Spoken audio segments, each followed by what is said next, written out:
నమస్కారం అమరావతి న్యూస్ కి స్వాగతం. ఈనాటి వార్తా విశేషాలు. రాష్ట్ర ముఖ్యమంత్రి నారా చంద్రబాబు నాయుడు ఏపీని నిరుద్యోగులు లేని రాష్ట్రంగా తీర్చిదిద్దుతున్నారని గుంటూరు పశ్చిమ ఎమ్మెల్యే గల్లా మాధవి స్పష్టం చేశారు. యువతకు 20 లక్షల ఉద్యోగాల కల్పన ధ్యేయంగా కూటమి ప్రభుత్వం పనిచేస్తుందని అన్నారు. ఆ దిశగా నైపుణ్య కేంద్రాలను విరివిగా ఏర్పాటు చేసినట్లు పేర్కొన్నారు. మంగళవారం గుంటూరు బ్రాడీపేట 3వ లైన్ మాస్టర్ మైండ్స్ క్యాంపస్ లో ఎమ్మెల్యే గల్లా మాధవి ఆధ్వర్యంలో ఏపీ స్కిల్ డెవలప్మెంట్ వారి సహకారంతో మెగా జాబ్ మేళా నిర్వహించారు. ఈ జాబ్ మేళాలో నిరుద్యోగ యువత పెద్ద ఎత్తున పాల్గొన్నారు. ఈ సందర్భంగా ఎమ్మెల్యే గల్లా మాధవి మాట్లాడుతూ జాబ్ మేళాలో 1400 మందికి పైగా అభ్యర్థులు రిజిస్ట్రేషన్ చేయించుకున్నారని చెప్పారు. గుంటూరు పశ్చిమ నియోజకవర్గం నుండే కాక ఇతర ప్రాంతాల నుంచి యువత ఇంటర్వ్యూకు వచ్చారని తెలిపారు. అర్హతను బట్టి 10,000 నుంచి 40,000 వరకు జీతాలు చెల్లించడానికి కంపెనీలు సిద్ధంగా ఉన్నాయని అన్నారు.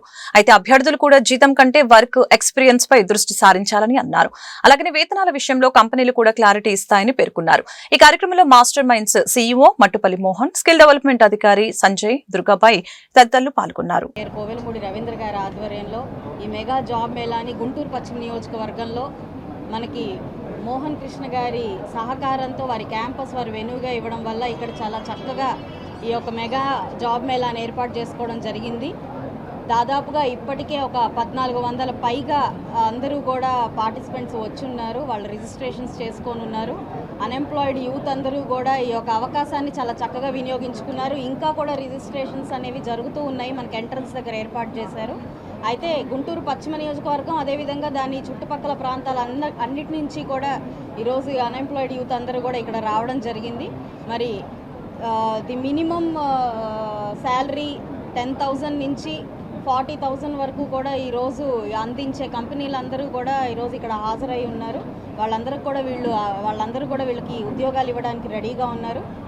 ముందుగా ఎన్డీఏ కూటమి ఏర్పడిన తర్వాత 6వ సంతకంగా స్కిల్ సెన్సస్ మీద సంతకం పెట్టడం జరిగింది చంద్రబాబు నాయుడు గారు.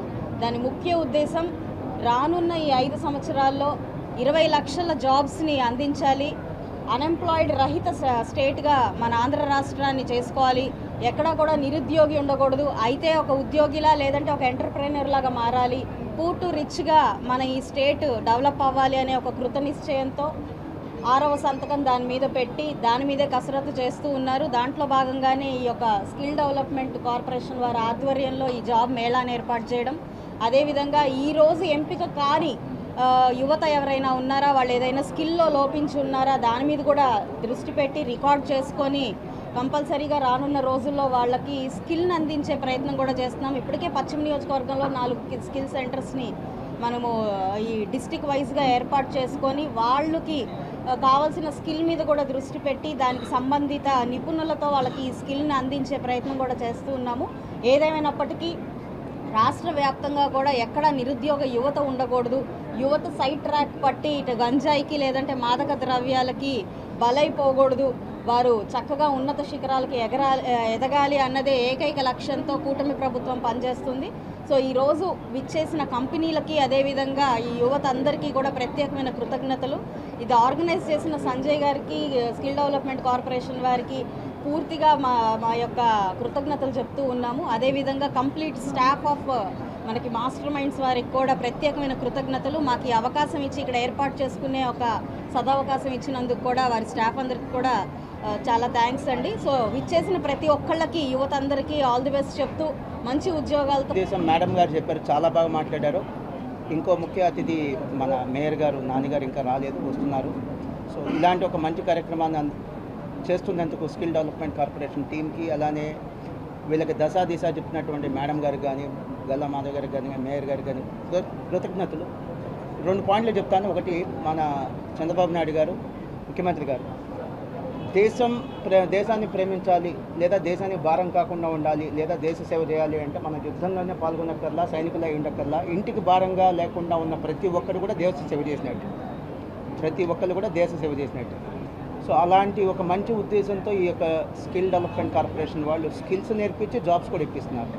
సో ఆయనకు ఉన్నటువంటి కళని నిర్వర్తించేటువంటి లేదా నెరవేర్చేటువంటి ప్రక్రియ ఈ స్కిల్ డెవలప్మెంట్ కార్పొరేషన్ చేస్తున్నారు.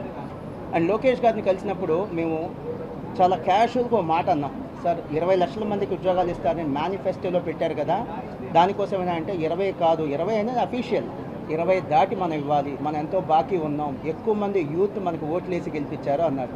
సో నాయకులకు ఉన్నటువంటి నిబద్ధత, వీళ్ళకు ఉన్నటువంటి పట్టుదల వల్లే ఈ రోజున ఇటువంటి ఒక స్కిల్ డెవలప్మెంట్ కార్పొరేషన్ ఆధ్వర్యంలో జాబ్ మేళా వచ్చింది.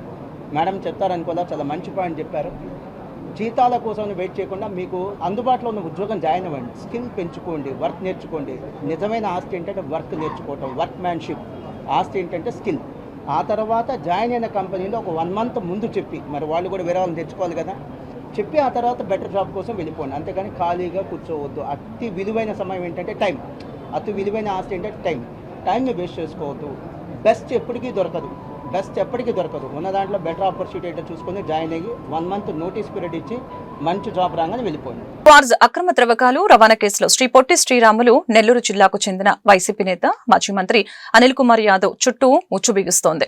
ఈ కేసులో ఆయన అడ్డంగా దొరికిపోయారు. అనిల్ అనుచరుడు బిరదవోలు శ్రీకాంత్ రెడ్డిని ఏపీ పోలీసులు సోమవారం హైదరాబాద్ లో అరెస్టు చేసిన విషయం తెలిసిందే. విచారణలో శ్రీకాంత్ రెడ్డి పలు కీలక విషయాలు వెల్లడించినట్లు సమాచారం. ఇదే కేసులో మరొక మాజీ మంత్రి కాకాని గోవర్ధన్ రెడ్డి అరెస్టై రిమాండ్ ఖైదీగా ఉన్న విషయం తెలిసిందే. అనిల్ కుమార్ యాదవ్ కాకాని గోవర్ధన్ రెడ్డితో వ్యాపార లావాదేవీలు ఉన్నాయని శ్రీకాంత్ రెడ్డి తెలిపారు. 2023 ఆగస్టు నుంచి అనిల్ కాకానితో క్వార్జ్ వ్యాపారం చేసినట్లు పోలీసులకు ఆయన వివరించారు. మంగళగిరి నియోజకవర్గంలో అభివృద్ది పనులపై నారా లోకేష్ అధికారులతో సమీక్ష చేపట్టారు. ఐటీ ఇతర కంపెనీలు మంగళగిరికి వచ్చేందుకు ఆసక్తి చూపిస్తున్నాయని తెలిపారు. మంగళగిరిలో 50,000 మంది పనిచేసేందుకు అవకాశం ఉందని చెప్పారు. మంగళగిరి నియోజకవర్గంలో 2వ విడత ఇళ్ల పట్టాల పంపిణీకి చర్యలు చేపట్టాలని అధికారుల్ని ఆదేశించారు.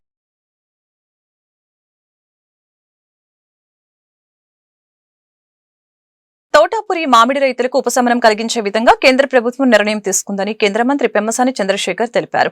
ఢిల్లీలో ఏర్పాటు చేసిన మీడియా సమావేశంలో ఆయన మాట్లాడారు.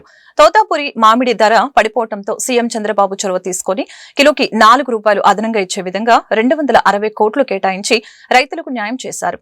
మార్కెట్ ఇంటర్వెన్షన్ స్కీమ్ ద్వారా 50% కేంద్రం, మిగిలిన 50% రాష్ట్ర ప్రభుత్వం చెల్లించే విధంగా నిర్ణయం తీసుకోవాలని కేంద్రాన్ని కోరారు. ఈ మేరకు ప్రధానమంత్రి నరేంద్ర మోదీ కేంద్ర మంత్రి శివరాజ్ సింగ్ చౌహాన్ కి విజ్ఞప్తి చేయడంతో వారు స్పందించారు.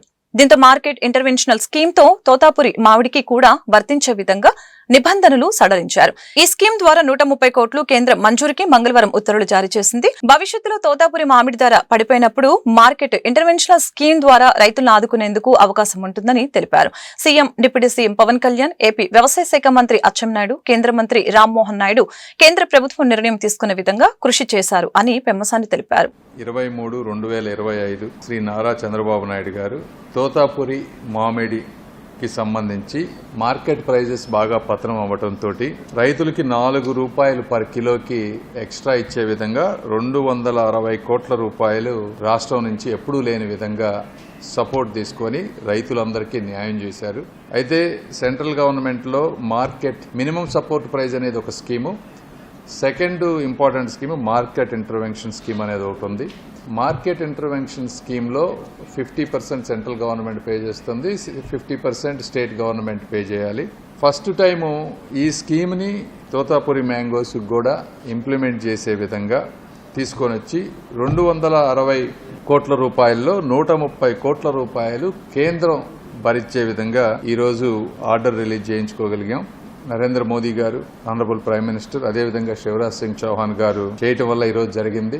దీని గురించి చంద్రబాబు నాయుడు గారు కానీ, పవన్ కళ్యాణ్ గారు కానీ, అచ్చెన్నాయుడు గారు, అదేవిధంగా మా రామ్మోహన్ నాయుడు గారు అందరూ కూడా మల్టిపుల్ టైమ్స్ రిక్వెస్ట్ చేయటం వల్ల ఇంతకుముందు ఎప్పుడూ లేని విధంగా ఈరోజు ఈ మ్యాంగోస్ను కూడా ఈ మార్కెట్ ఇంటర్వెన్షన్ స్కీమ్లోకి తీసుకురావటం వల్ల ఇప్పుడు ఈ సంవత్సరానికే కాదు, గోయింగ్ ఫార్వర్డ్ ముందు కూడా ఎప్పుడైనా సరే ఇబ్బంది అయితే ప్రైజ్కి దీంట్లో నుంచి మనం డబ్బులు తెచ్చుకునే అవకాశం ఉంటుంది. ఏ రైతు ఇబ్బంది పడకుండా కేంద్ర రాష్ట్ర సహకారంతో అన్ని విధాలుగా అందరూ కృషి చేయటం వల్ల ఇలాంటి మంచి అన్నీ కూడా వస్తూ ఉన్నాయి. ఒంటిమిట్ట రామాలయంలో పూర్తిస్థాయి అన్నప్రసాద వితరణకు 4.35 కోట్లు కేటాయిస్తున్నట్లు టీటీడీ చైర్మన్ బీఆర్ నాయుడు తెలిపారు. ఆగస్టు నుంచి అక్కడ 3 పూటల భక్తులకి అన్నప్రసాద వితరణ చేస్తామని చెప్పారు. తిరుమలలోని అన్నమయ్య భవనంలో టీటీడీ పాలక మండలి సమావేశం నిర్వహించారు. ఈ సమావేశంలో తీసుకున్న నిర్ణయాలను BR Naidu TTD EO Shyamala Rao మిడకు తెలిపారు.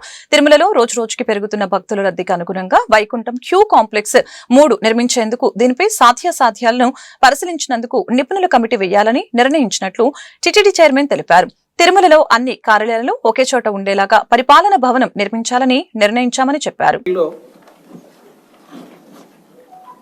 BQC3 వైకుంఠం క్యూ కాంప్లెక్స్ 3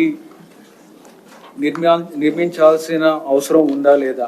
ఎందుకంటే మీకు క్యూ లైన్లో వీకెండ్స్లో కానీ ఎక్కువగా రద్దీ ఉన్న టైంలో, లేకపోతే పర్వదినాలు ఉన్న రోజు ఎక్కువగా భక్తులు వస్తూ ఉంటారు. వాళ్ళకి వెయిటింగ్ టైం కూడా క్యూ లైన్లో చాలా ఎక్కువ ఉంటుంది. ఒక్కొక్కసారి 8 గంటలు 10 గంటలు కూడా ఉండే సందర్భాలు ఉన్నాయి. వాళ్ళు క్యూ లైన్లో ఉండి చాలా ఇబ్బందులు పడుతున్నారు. సో దీన్ని నివారించడానికి వారికి కూర్చొని కంఫర్టబుల్గా కూర్చొని తర్వాత వారి సమయం వచ్చినప్పుడు వారి దర్శనానికి వెళ్ళేలాగా చేయడానికి ఏమన్నా అవకాశం ఉందా? ఇది అవసరం ఉందా లేదా? అంటే క్యూ లైన్ బయటకు వెళ్ళేది మనకి సంవత్సరంలో కొన్ని రోజులే. సో మనం దీని మీద ఖర్చు పెట్టాల్సి వస్తుంది. దీనివల్ల ఉపయోగం ఉందా లేదా? ఇవన్నీ కూడా ఒకసారి పరిశీలించి చేయడానికి ఎవరినన్నా కన్సల్టెంట్ తీసుకుని ఒక కమిటీ వేసి దాని మీద నిర్ణయం తీసుకోవాలనేది కూడా చేయడం జరిగింది. తర్వాత సాధారణ భక్తుల కోసం మనకున్న పైన ఉన్న అకామిడేషన్ ఏదైతే ఉందో, మనకి ఉన్న వసతి తిరుమల కొండ మీద లిమిటెడ్గా ఉంటుంది. ఇప్పుడు 1100 దాకా, 1100 నుంచి 1200 దాకా విఐపి ఇవి ఉన్నాయి. తర్వాత మిగిలిన అకామిడేషన్ చూస్తే మనకి 6000, 6100, 6200 అలా ఉంటుంది. ఈ వసతి అంతా కూడా ఎవరికైతే దొరికిందో, మనకు వచ్చేవాళ్ళు లక్షల్లో ఉంటారు, వసతి దొరికే వాళ్ళు చాలా తక్కువ మంది ఉంటుంది. కానీ వీళ్ళందరికీ కూడా సాధారణ భక్తులకైతే మనం పిఎస్సీలని, పిల్గ్రిమ్ ఎమ్యూనిటీస్ కాంప్లెక్స్ అని మనం కడుతున్నాము.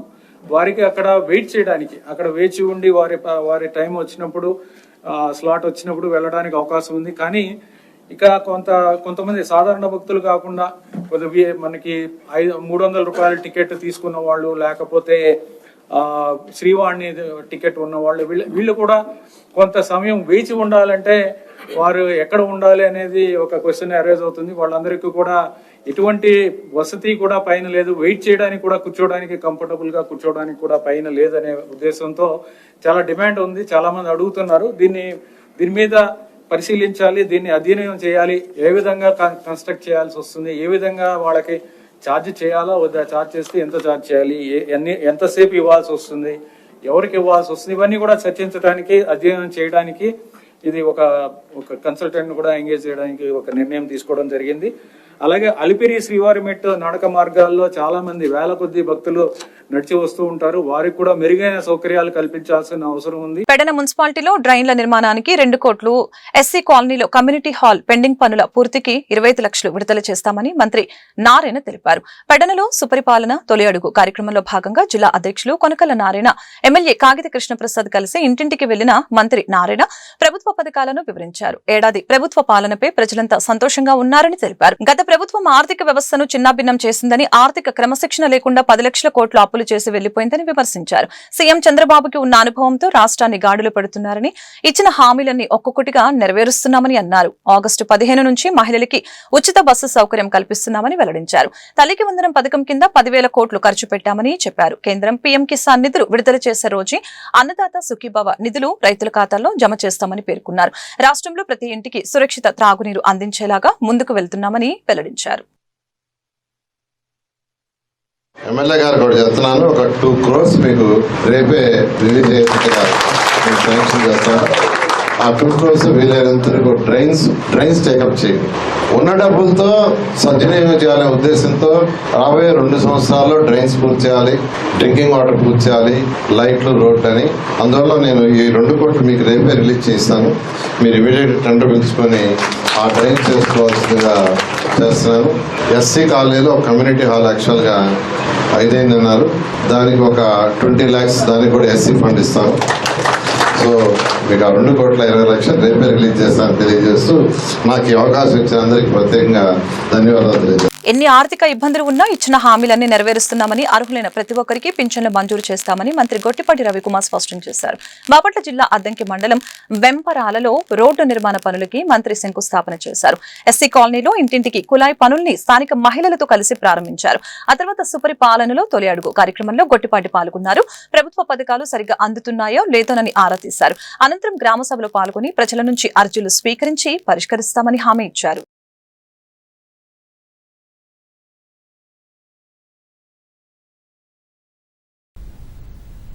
6,000 కోట్ల రూపాయలు ఓన్లీ పెన్షన్ మీద ఈ రాష్ట్ర ప్రభుత్వం ఖర్చు పెడుతుంది. మిగతా రాష్ట్రాలు ఎక్కడ కూడా 2,000 రూపాయల కంటే పెన్షన్ ఇచ్చేది లేదు. మనం ఒక్క రాష్ట్రమే భారతదేశం మొత్తం మీద 4,000 రూపాయలు పెన్షన్ ఇచ్చే రాష్ట్రం ఏదైనా ఉందంటే మందే అనమాట. కానీ చాలా ఊర్లో పెన్షన్స్ రాని వాళ్ళు ఇంకా ఉన్నారు. తప్పకుండా వాళ్ళందరూ కూడా తొందరలోనే మళ్ళీ చేపిస్తాం. ఎవరైతే ఎలిజిబిలిటీ లిస్ట్ ఉందో ఆ లిస్ట్ రెడీ చేసి పెట్టుకోండి. ఎప్పుడు ప్రభుత్వం పెన్షన్లు ఇస్తుంటే అప్పుడు పెట్టేసేద్దాం. ఓకేనా? మీ సెక్రటరీ బాగా పనిచేయాలి యాక్టివ్ గా. మీరు సెక్రటరీ గ్రామ సచివాలయం యాక్టివ్ గా పనిచేస్తే మనకు సమస్య ఉండదు. అంతర్గత సీసీ రోడ్లు మీ ఊళ్ళో 30 లక్షలు వేసాం. అట్లానే అంతర్గత సీసీ రోడ్లు మొత్తం 50 కోట్ల రూపాయలతో ఇప్పుడు సీసీ రోడ్లు మొత్తం వేసాం. మొత్తం వేసాం ఇప్పటిదాకా. అది కాకుండా మంచినీళ్లు ఇందాక చెప్పారు, గులకమ్మ నుంచి నీళ్లు కావాలన్నారు. అది కూడా తొందరలోనే చేపిస్తాను. ఇప్పుడైతే ఎస్సీ కాలనీ వరకు పైప్ లైన్, ఇంటింట్లో పైప్ లైన్ 16 లక్షలు శాంక్షన్ చేయించాము. అది మొత్తం చేపిస్తాము. ఇందాక చాలా మంది మన ఉపపోవడం కూడా మన వాళ్ళు అడిగారు. కొంత 5 కిలోమీటర్లు 3 కిలోమీటర్లు వచ్చింది, మిగతాది రాలేదన్నారు. మరి ఖచ్చితంగా మిగతా కూడా అన్ని చేపిద్దాం. 50 కోట్ల రూపాయలతో ఇప్పుడు మంచినీళ్ళు ఇంటింటి మంచినీళ్ళు ఇవ్వాలనే దానికోసం చాలా పెద్ద ఎత్తున శాంక్షన్ చేసాం. అవి కూడా చేపించేస్తాం. నాగార్జున సాగర్ జలాశయానికి వరద ప్రవాహం క్రమంగా పెరుగుతోంది. సాగర్ జలాశయం పూర్తిస్థాయి నీటి మట్టం 590 అడుగులు కాగా ప్రస్తుతం 570 అడుగులకి చేరుకుంది. జలాశయం పూర్తిస్థాయి నీటి నిల్వ సామర్థ్యం 312 టీఎంసీలు కాగా ప్రస్తుతం 255 టీఎంసీల నీరు నిల్వ ఉంది. నాగార్జున సాగర్ జలాశయం ఇన్ఫ్లో 67,346 క్యూసెక్లుగా ఉండగా అవుట్ఫ్లో 4,618 క్యూసెక్లుగా ఉంది.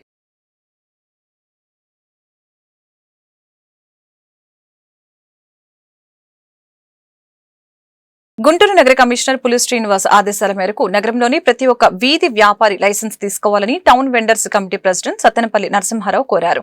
సిటీ వెండర్స్ ఆధ్వర్యంలో టౌన్ వెండింగ్ కమిటీ సమావేశం గుంటూరులో నిర్వహించారు. ఈ సందర్భంగా కమిటీ సభ్యులు మాట్లాడారు. మే నెల 30 తేదీకి ముందు ఉన్న లైసెన్సులు అన్ని రద్దు అయిపోయాయని చెప్పారు. అందుకే తప్పనిసరిగా ప్రతి వెండర్ కార్పొరేషన్ కార్యాలయంలో 150 రూపాయలు చెల్లించి లైసెన్స్ పొందాలని కోరారు.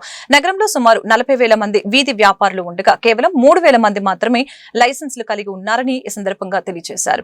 అలాగనే జూలై 25వ తేదీలోపు ప్రతి వ్యాపారి లైసెన్స్ తీసుకుని ఉపాధిని పొందాలని సూచించారు. ఈ కార్యక్రమంలో కమిటీ సభ్యులు షేక్ సిల్లార్, లక్ష్మయ్య, శివశంకర్, వీరాలింగం, పొదిల అభినంద తదితరులు పాల్గొన్నారు. అందరికీ ఎలాట్లేదు. ఈ రోడ్ల మీద మొట్టలోనే చెప్పాను కదా సార్, వీళ్ళందరికీ లైసెన్స్ అనేది ఉంది. చట్ట ప్రకారంగా లైసెన్స్ అనేది ఇవ్వాలి వాళ్ళందరికీ. ఈ స్థానిక రోడ్ల మీద ఉంటారు చూడండి వాళ్ళందరూ, వాళ్ళకి మాత్రం జోన్లు కేటాయిస్తారు. వాళ్ళకే వాళ్ళకి లేదు, వాళ్ళకి లైసెన్స్ ఉంటుంది. లైసెన్స్ కావాలి. అవి కూడా తీసుకోకుండా తిరుగుతున్నారు వీళ్ళందరూ. అని అనేది ఏంటంటే ఆ హక్కును పోగొట్టుకోవద్దని చెప్పి, ఇది మన జీవన ఉపాధి, మన హక్కు. దీన్ని ఎవరు నేను ఎప్పుడో పెట్టాను, నేను పెట్టను, నాకు అవసరం లేదు అని అంటే రేపొద్దున టౌన్లో మీరు తిరగడానికి చాలా ఇబ్బంది పడతారు. ఎందుకంటే మున్సిపాలిటీ వాళ్ళు ఆపొచ్చు, కమిషనర్ పోలీసు వాళ్ళు ఆపొచ్చు, ఏదైనా సరే తర్వాత దాన్ని పే చేయాల్సిన అవసరం మీకు వస్తుంది. 150 రూపాయలు చలానా నగరపాలక సంస్థలో కట్టి రసీదు తీసుకొని మీ ఏ ఏరియా అయితే సచివాలయం ఉందో మీకు సంబంధించింది ఆ ఏరియాలో సచివాలయంలో ఇవ్వండి. అది వాళ్ళు తీసుకొని మీకు ఒక రసీదు ఇస్తారు. కట్టినట్టు మీకు రసీదు ఇస్తారు, ఒక రసీదు వాళ్ళు కూడా తీసుకుంటారు. నగరపాలక సంస్థ ఆన్లైన్లో మిమ్మల్ని ఎంటర్ చేస్తారనమాట. ఇది అవ్వకుండా ఆగినందుకు 3 రోజులే టైం ఇచ్చారు. కావాలంటే కమిషనర్ గారిని నేను కొంత మా కమిటీ తరఫున టైం కూడా అడుగుతాము.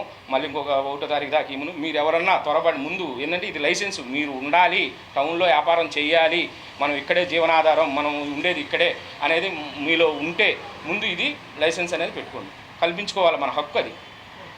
ఓకే. ఇలా కౌంటర్లు 2 పెట్టారు మున్సిపాలిటీలోనే. మీరు ఎవరైనా స్వచ్ఛందంగా మీరే ఆ ఫాము ఉంటే, లేదనుకో ఉపాసల్లోకి వెళ్ళి ఆ ఫామ్ తీసుకొని మీరే స్వచ్ఛందంగా దాంట్లో అన్ని తెలుగులోనే ఉండయి, అవన్నీ మీరే స్వయంగా తెలుగులో ఉన్న వాటిని చదువుకొని. కమిటీ మెంబర్స్ అండి మేమంతా. ఇది మాకు చట్టం అనేది 2014 నుంచి మొదలండి. 2014 నుంచి సుప్రీంకోర్టు గైడ్లైన్స్ ప్రకారము మాకు చట్టం ప్రకారం చట్టబద్ధంగా అన్ని వసతులు కల్పించాలా, మాకు స్థలాలు అవన్నీ ఇవ్వాలా, అదిగాక లైసెన్సులు ఇవన్నీ ఇవ్వాలా. అయితే మా కమిషనర్ గారు ఇన్ని రోజుల నుంచి ఇన్ని సంవత్సరాల నుంచి లైసెన్సులు ఇస్తున్నారు, కానీ ఇంత దీనిగా ఎంత తొందరగా ఎంత పిలిచి అందరికీ ఇలా లైసెన్సులు ఇద్దామని చెప్పేసి ఆలోచన ఎవరికి రాలేదు. కాబట్టి మన కమిషనర్ గారు దీన్ని, మేయర్ గారు వీళ్ళు దీనికి బాగా పూనుకొని ఈ వెండర్సు మొత్తానికి లైసెన్సులు స్థలాలు కావాలని చెప్పేసి మొన్న కూడా ఈ మన కమిషనర్ గారు, మేయర్ గారు వీళ్ళంతా కలిసి, మన కార్పొరేటర్లంతా కలిసి మన బస్సు యాత్ర కూడా పెట్టారు. టౌన్లో ఎక్కడెక్కడ స్థలాలు ఉన్నాయి, ఎక్కడెక్కడ మనం పెట్టుకోవాలా, ఈ 30,000 మందికి మనం ఎక్కడెక్కడ వసతి కల్పించాలా, వీళ్ళకి వసతులు అన్ని వసతులు కల్పించాలని చెప్పి ఆలోచన మీద మొత్తం మొన్న బస్సు యాత్ర కూడా పెట్టారు. కాబట్టి మీరు లైసెన్సులు లేని వాళ్ళు కంపల్సరీగా మీరు లైసెన్సులు తీసుకోవాలని చెప్పేసి మా వెండర్స్ మొత్తానికి మేము కోరుతున్నామండి. దీనికి ఇప్పుడు మున్సిపాలిటీలో కొత్తగా మళ్ళీ 20వ తారీఖు నుంచి అనూహ్యంగా తన పదవికి రాజీనామా చేసిన ఉపరాష్ట్రపతి జగదీప్ ధన్కర్ 11 రోజుల క్రితం జేఎన్యూలో ఆయన చేసిన ప్రసంగం చర్చనీయాంశంగా మారింది. 2027 ఆగస్టులో సరైన సమయంలో పదవి విరమణ చేయనున్నట్లు ఆయన పేర్కొన్నట్లు, అలాగనే అది దైవ నిర్ణయంపై ఆధారపడి ఉంటుందని చెప్పారు. జులై 10న జేఎన్యూలో జరిగిన ఒక కార్యక్రమంలో పాల్గొన్న ఉపరాష్ట్రపతి ధన్కర్ తాను 2027 ఆగస్టులో పదవి విరమణ చేయనున్నట్లు తెలిపారు.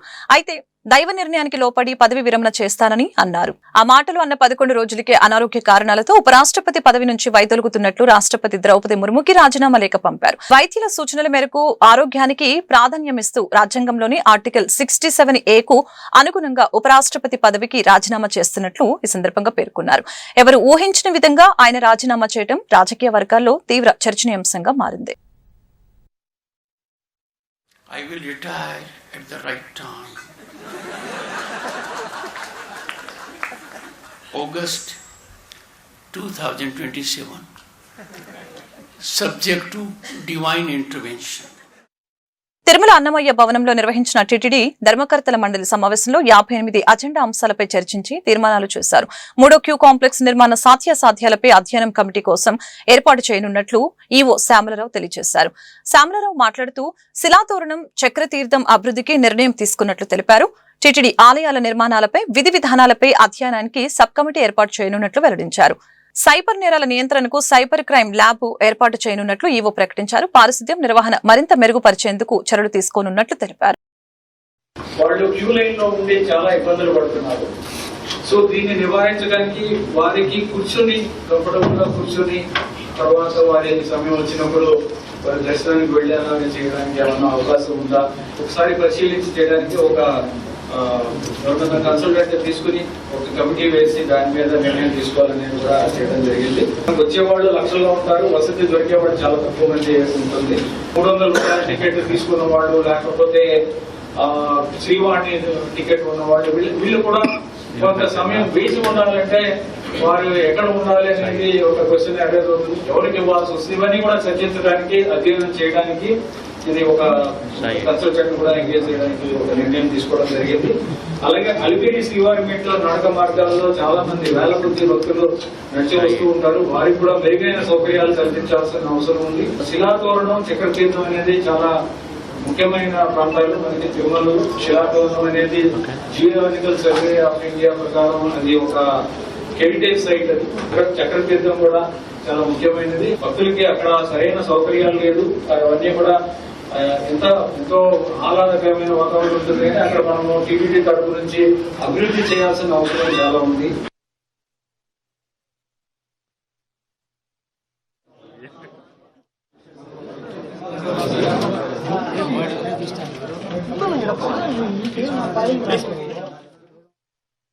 పొన్నూరు రోడ్డు తూర్పు నియోజకవర్గం తెలుగుదేశం పార్టీ కార్యాలయంలో ముఖ్యమంత్రి సహాయ నిధి చెక్కుల పంపిణీ కార్యక్రమంలో ఎమ్మెల్యే మహమ్మద్ నజీర్ పాల్గొన్నారు. ఈ సందర్భంగా ఎమ్మెల్యే మీడియాతో మాట్లాడారు. గుంటూరు తూర్పు నియోజకవర్గంలో 50 మందికి 76 లక్షల రూపాయల ముఖ్యమంత్రి సహాయ నిధి చెక్కులు పంపిణీ చేయడం జరిగిందని తెలిపారు. ఆర్థిక ఇబ్బందుల వలన రాష్ట్రంలోని పేద ప్రజలు అనారోగ్య పాలు కాకూడదనే ఉద్దేశంతో ముఖ్యమంత్రి సహాయ నిధి చెక్కులను పంపిణీ చేస్తున్నట్లు తెలిపారు. రాష్ట్రం ఆర్థికంగా ఇబ్బందులు ఉన్నప్పటికీ సంక్షేమ అభివృద్ధి 2 కళ్లుగా సుపరిపాలన జరుగుతుందని తెలియజేశారు.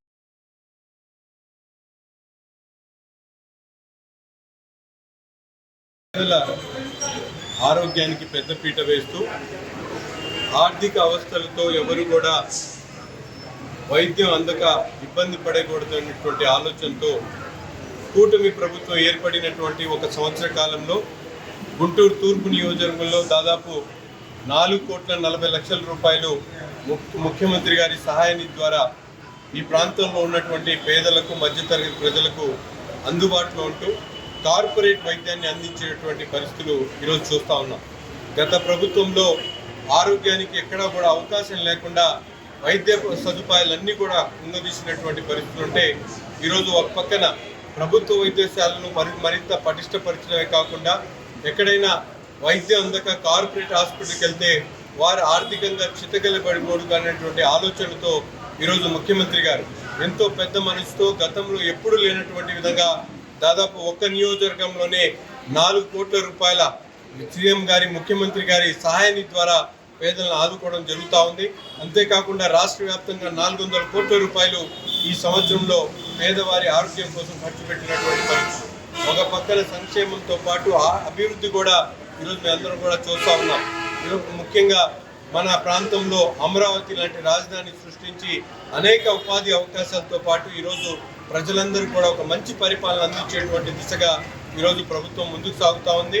ప్రతి ఒక్కరికి కూడా ఎటువంటి ఇబ్బంది వచ్చినా కూడా క్షేత్రస్థాయిలో చంద్రబాబు నాయుడు గారి ప్రభుత్వం, కూటమి ప్రభుత్వం ప్రతి ఒక్కరికి కూడా అండగా ఆసరాగా ఉండేటువంటి విధంగా ఈ కార్యక్రమాన్ని తీసుకోవడం జరుగుతూ ఉందని ఈ సందర్భంగా తెలియజేస్తా ఉంది. ఈ వార్తలు ఇంతటితో సమాప్తం. మరొక బులెటిన్ మళ్ళీ కలుద్దాం. నమస్కారం.